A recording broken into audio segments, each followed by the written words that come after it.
So Alessandro, thank you for joining us on the pod. I know this has been a couple of years in the working. We have LinkedIn threads going back, a long time now, back to when I was running It's the Capital Call. So again, thank you for joining. This is going to be the first episode. Hopefully we kick it off with a bang, bootstrapping to billions. Thanks for having me on the show.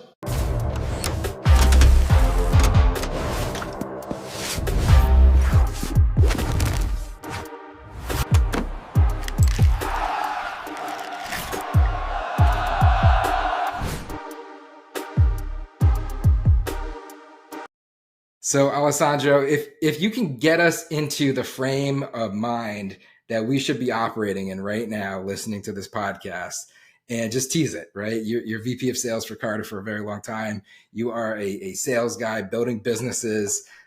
What should we be thinking? Like, tease us with the hook of what we're going to get out of this episode if we listen to the end.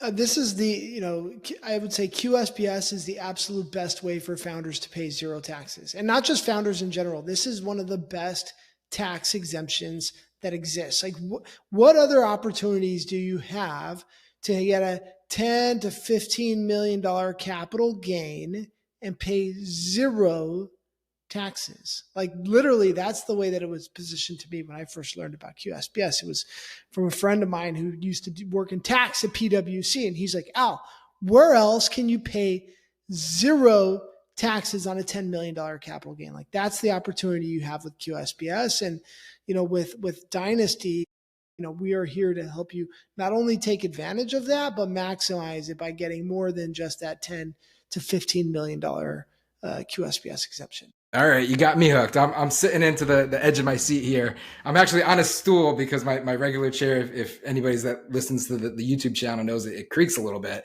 And I want to make sure that I get the most out of this for myself selfishly, and hopefully everybody else listening. But how? How does this thing work? So first and foremost, anybody can go to ChatGPT now and look up what QSBS is. But since we have you here as a source, like for those listening that may not know, right, because everything starts somewhere and some folks are just getting started, we may not know what this term means. What is it? And why is this tool that could help us save all this money on taxes? Yeah, so it's a tax exemption that allows you to sell $10 to $15 million in capital. And it's $10 million if your shares were issued before July 4th of this year. The big, beautiful bill, the laws just changed. And if it's after July 4th, it's $15 million. So we'll just call it, to make it simple, we'll just say 10 million. Most companies that have been existing for already a while, it's going to be a $10 million tax exemption. So it gives you the ability to sell up to $10 million in qualified small business stock and pay zero taxes. And so the qualification criteria, there's a few different tests to determine whether or not your shares will qualify for QSBS. First and foremost, for any companies that have issued shares before July 4th, the shares have to be issued to you before the company has $50 million in gross assets. So for founders, you qualify automatically with that test. Like, you get your founder shares before you raise any money, before you have any money on the balance sheet. Like, your shares were acquired before you had 50 million, they qualify. The second test is that the shares have to be held for at least 5 years. So you can't sell the stock at 4 years, they won't qualify. And this is one of the other things that changed in the big, beautiful bill. So going forward, new companies, new shares that are issued, they actually only have to hold the stock for 3 years, and then they can start to get 50% of the eligibility. But again, for most companies that already exist, it's going to be the 5-year rule. So you have to hold the stock for at least 5 years. If you hold the stock for at least 5 years, and if the shares qualify, and most startup companies you have to be a C Corp. That's the other thing, is you have to be a C Corp. If you're a C Corp and you held the shares for at least 5 years, and you acquired the shares before the company had $50 million in gross assets, and as long as the business is not there's like a blacklist of businesses that don't qualify. It's like lending businesses and like certain broker dealer businesses. And so more like high regulatory, like service businesses, like not technology businesses. If most of your revenue is coming from technology and not services, like then you're going to qualify.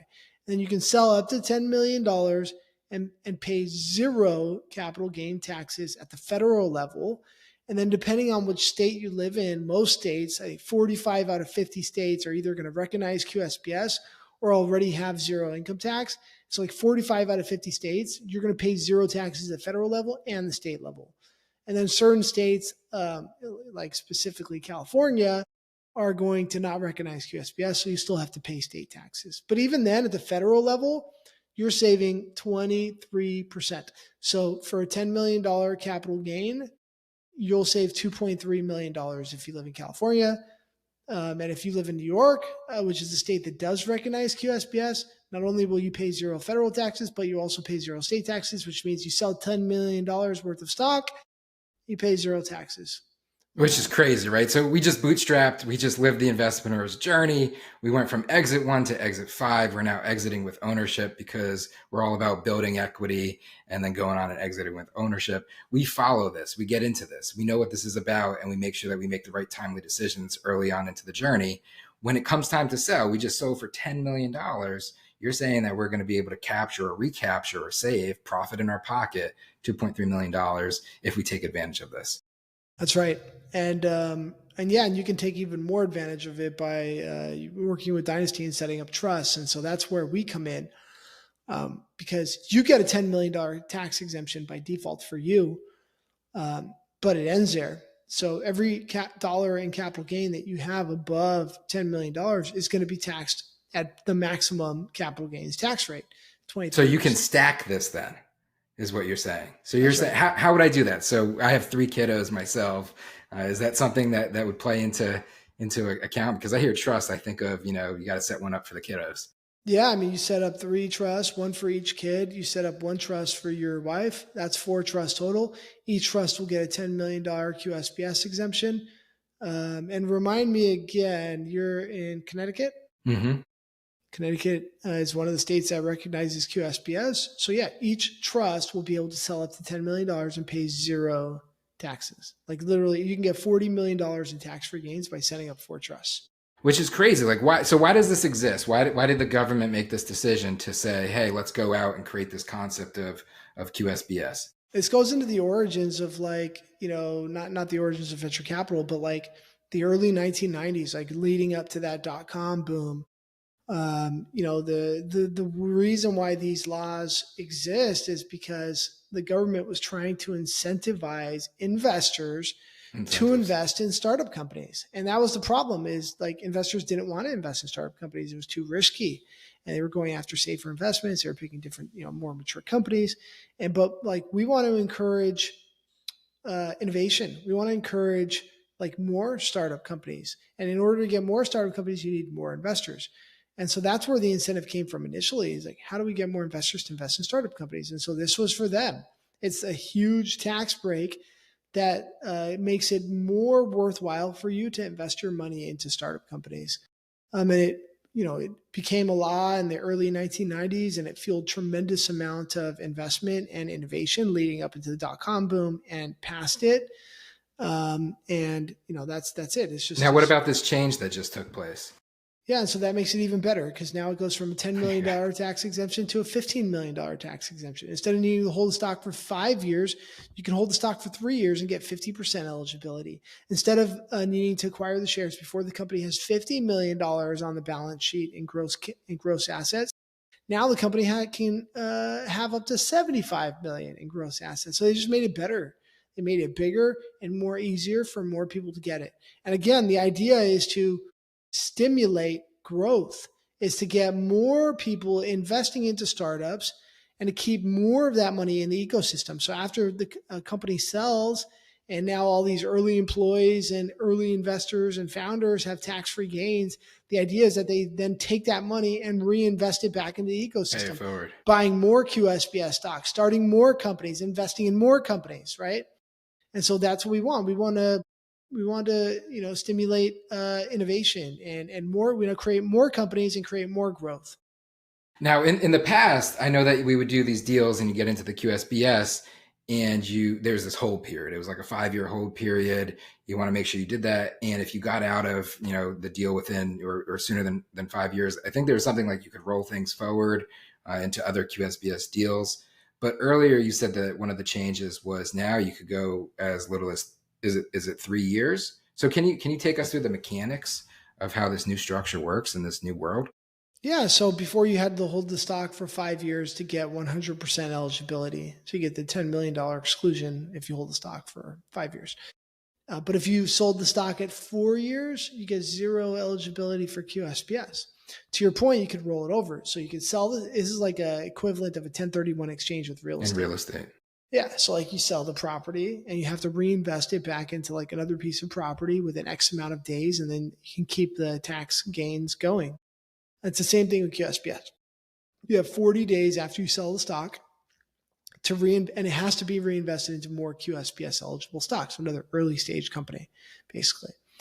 And so you can do that and you can keep it rolling. And then eventually when that stock sells, and rollovers are great, except for like you just exited one company. Now you have to roll back into another company. Like maybe it exits, maybe it doesn't exit, you blow everything up. So it's really risky actually, because you can end up getting nothing at all. And so, the other thing that you can do now because of the big, beautiful bill is you can actually start getting some of that exclusion at 3 years instead of 5 years. So now, instead of needing to wait for 5 years, at the 3-year mark, if you sell your company, you can get 50% of the QSBS exclusion. So instead of paying zero taxes on a $10 million gain, you can pay 50% of the taxes that you would have paid on 3 years, and the other 50% will be 0% taxes. Capture. Right? Yeah. So basically, you can look at it as like paying taxes on 5 million instead of 10 million.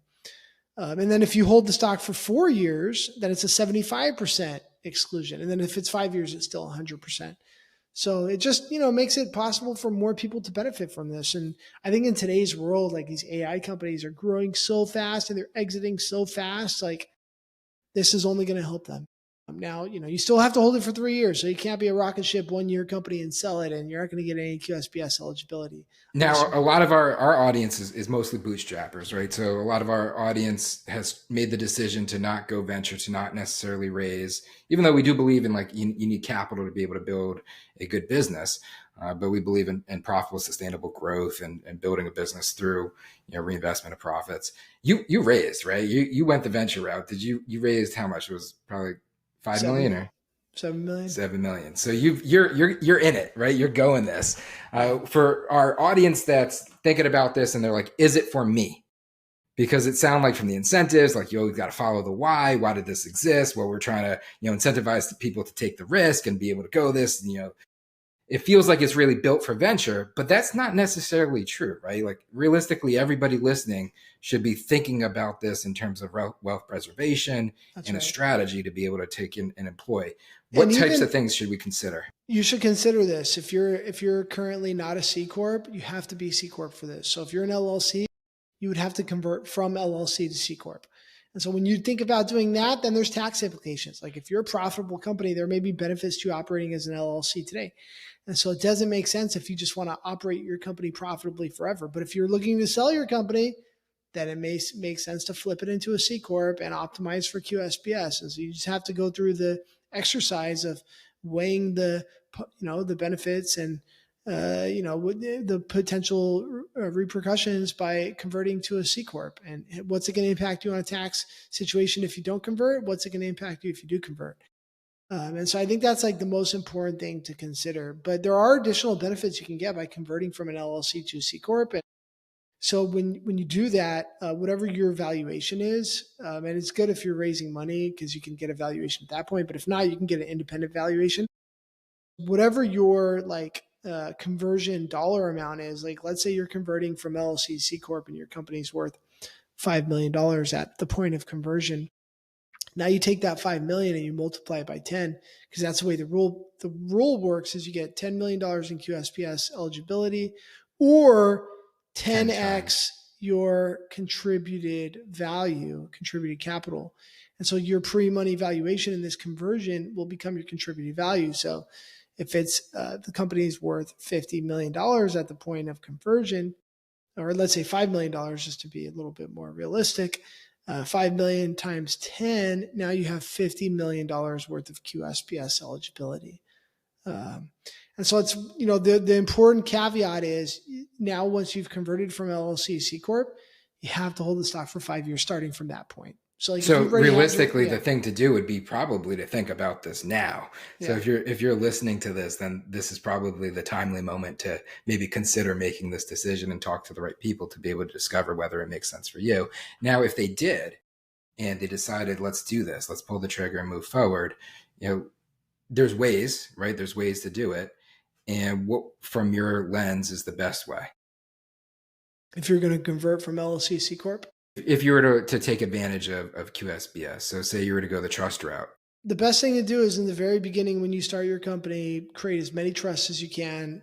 And the way you determine how many trusts you should create, it's going to be based on how many family members you have or friends you have that you trust that you can gift shares to. And so it's important to know that like, these aren't your trusts. You're giving them away. You're creating trust funds for your children, your spouse, your parents, your siblings, whoever. But these aren't your piggy banks, right? Like you should not be putting shares into these trusts and then later on, like paying your phone bill with these trusts. Yeah, because it's almost like if it's too good to be true, like where's the hair on the deal? It's like, a trust where's fund. The risk? It's a trust fund. You have to understand that you don't own the money that's in these trusts anymore, but you can control them. That's the benefit of putting it in a trust instead of just giving shares directly to your children, which you can't control anymore once they're in their name. Like you control the trust. And so it's like own everything, or own nothing, control everything. Control everything. That's the quote from John D. Rockefeller. It's exactly it. Own nothing, control everything. And so you don't own it anymore, but you control it. So if you decide that the money should be reinvested after you sell your company into real estate, you buy real estate. If you decide to reinvest all the money from the sale of your company into your next startup company, you can do that. You can use all the money to reinvest into your next startup. And you're doing it with money that would have been paid to Uncle Sam in the form of taxes. So how do I do that though? How do I access the capital? Because like if I'm listening and I've just, I'm an entrepreneur and I care about ownership and, pride of ownership, and I built this beautiful business and I went on and I exited with ownership, and, that I'm thinking like, that's my money. Right. And now you're telling me that I won't own that anymore. It's not, I'm giving away ownership. That's a little bit scary. So how do you overcome that fear if you're maybe a business owner that's listening? When you sell your company, what we do is each trust you create will create a single member LLC under each of those trusts. We'll move all the money from the proceeds of your sale into the LLC, and then we'll make you the operating manager of the LLC. So like you don't own the trust, but you're controlling the LLC that has all the money. You're the operating manager. And so you can, write the checks and invest in real estate, invest in startups, whatever. You're controlling the trust fund, right? So there's still utility to capital. That's right. You're not going to go and like I said, pay your personal bills with it, but like you make investments with it and you control it. You control those investments. And because you're the operating manager of that LLC, like there's work involved in that, like you can pay yourself a salary too. Gotcha. What other ways, if, say we went and we exited and we just captured 10 mil, and we want to be able to pull that money in, and maybe we do want to go use it for some personal stuff. Maybe we're going to pay our cell phone bill or whatever. How can we get access to that capital? What types of strategies? Because it's not necessarily fully tied up, right? I've heard folks, doing things like taking loans. Is that you can take loans against a trust? And it's like taking a loan against a bank, but even better because you're not paying interest back to a bank. You're paying interest back to a trust you set up for your family members. So you can borrow money from the trust. That's one way to do it. You can control the investments through the LLC structure. Some people take that money and they go invest into charities that they control also. That's like further complication, but further sense of control. So like a few different ways to do it. But, I think, and the salary thing is a really good way too. Like you pay yourself a salary, right? And so I'll have access, you'll have access to this capital if you're listening and you're like, we're going to go this route. We're going to commit to this process. We have this liquidity event, change the life type of moment. You're still going to have access to this money. And if you do something like a take a loan type of situation, and it's not say through something like an LLC where there's certain, focused allocations and parameters of the decisions that can be made, you could go and do really whatever with that money, right? That's right. It's common that people use the money to buy a house. And then they live in the house, and then, they create a rental agreement. So they pay rent back into the trust to live in the house. But so it's like not your house. You're living in your son's house, for example. But you're doing it with money that would have been paid to Uncle Sam in the form of taxes, right? So what's the difference between the different trusts? So we hear it all the time in terms of, you got, revocable trusts, irrevocable trusts. I'm listening right now. I hear trust. but is there something specific that I should be focusing in on? And from a Get Dynasty perspective, getdynasty.com, where you guys really specialize in this, is there, what can you tell us about that? These are irrevocable trusts. So you're creating irrevocable gifts to your family members. You can't take it back once you do it. That's the whole reason why this is like legitimate, right? So irrevocable meaning it's no longer mine. I put it into this trust. I literally do not, it is not mine anymore. I cannot revoke it like a revocable trust, which is really just like kind of like a will to a certain extent to avoid probate, right? But I'm putting into this irrevocable trust. That's a little bit scary, but again, risk reward, fear overcome it. There's so many benefits that could be captured. I mean, you got 3 kids, like you're gifting it to your kids. And if you wanted to take all the money out of the trust and give it all to your kids, you could do that. Like it's your kids. You keep it in the family, your kids and your spouse. You're setting up trust funds for your kids. And this is what the richest people do. Like they don't have anything in their name. They have it all in their kids in trusts that go not only to their kids, but their kids' kids, their kids' kids' kids. Just goes from generation to generation to generation and never has to pay the 40% estate tax. Is that what a dynasty trust is? So is that the name? Is that the kind of the name of the game at the end of the day? Get everything into these trusts and leave them there forever. For 365 years, they never have to pay estate taxes. Tell us about that. So how do we do that? So say, we want to go this route. We want to capture and definitely take advantage of the QSBS, but it also seems like maybe even broader estate planning conversation come into mind. Like how would I actually go about set this up? Like say I want to set this up tonight. So we only do it for founder shares, for startup shares. And so if you wanted to do something more, we can help you, but we're going to rope in one of our attorney partners. We want to be very focused on what we do. So we do founder shares, but we set up the same type of trust. Small world. I actually bought founder shares as a brand, like, I don't know, 6 years ago, 7 years ago or something. I never did anything with it, but yeah. Yeah. You just go to getdynasty.com. You sign up right there. It's $1,500. You get up to 4 trusts. And yeah, we're happy to help. Like what's the mechanics of doing it? So like, what do I need if I was to be prepared? First thing you do is you pay. Then you tell us who you want to use as your beneficiaries, how many trusts you want to create, how many beneficiaries you want. Then we do a kickoff call with you. We determine how many shares we're going to transfer into each trust. Then we have to do a gift valuation. And so usually we work with Carta to do that. They have a negotiated deal with us. They'll do it for $1,000. We do a gift valuation. Then we have to take it through board approval and transfer the shares into the actual trust. So it's a process. It can take 45 to 60 days. Okay. We can do it faster if there's a rush for any reason, but we're going to charge extra for that because it's a lot of work and we have to work nights and weekends to get it done. But yeah, it's 95% cheaper than the old fashioned way. Like that's why we're in business. That's why we're venture funded. And the reason why we're able to do it and nobody else can do it right now the way we can is because we're full stack. Not only do we create the trust, and again, we're very narrow. So we only create these specific type of trusts for founders. And so that's why we don't have to be like, it's not something that requires like legal advice or lawyers. We have lawyer partners we work with that you can plug in, but they charge extra. But that's not our standard package. Our standard package is like, this is exactly what you get. This is how it works. And the reason why we're able to do it, nobody else, because there's actually a regulatory moat. We had to become a licensed Nevada trust company to do this. And that process cost millions of dollars to get the license, and it took us 2 years. So, is that why you guys raised? Is that if you didn't have to go through that process of like regulatory and if you could have bootstrapped, would you have? Like why did you raise? Why did you go venture? I mean, because we think this is an N of one business. We think that this is a winner take all monopoly type business, and we want to go out and we want to capture the entire market. That's why. So I think that to me, that's the biggest determination of like whether I would do bootstrap company or a venture funded company.